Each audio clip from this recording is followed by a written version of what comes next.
যা কিছু শোষক শ্রেণীর স্বার্থের প্রতিকূল তাকেই তারা বলে বিদেশি, বলে অসম্ভব। চিনির কারখানা, বাষ্পীয় ইঞ্জিন, মোটর, কাঁচ, ফাউন্টেন পেন ইত্যাদি জিনিসগুলো কোটি কোটি টাকা মুনাফা নিয়ে আসে, সুতরাং ওগুলো আর বিদেশি নয়।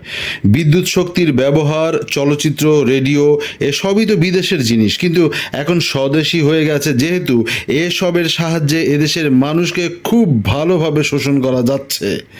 অর্থাৎ শোষণের তাবৎ উপকরণ বিদেশি হলেও কিছু আসে যায় না, কিন্তু সাম্যবাদ যেহেতু শোষণমুখী সমাজ ব্যবস্থা ধ্বংসকারী এক অমোঘ শক্তি, তাই এদেশের শাসকবৃন্দরা সব সময়ই সাম্যবাদ বিদেশি ভাবধারা এদেশের মাটিতে চলতে পারে না এমন একটা প্রচার তার স্বরে চালিয়ে যাচ্ছেন। ওঝাজি, এর নাম কি সততা?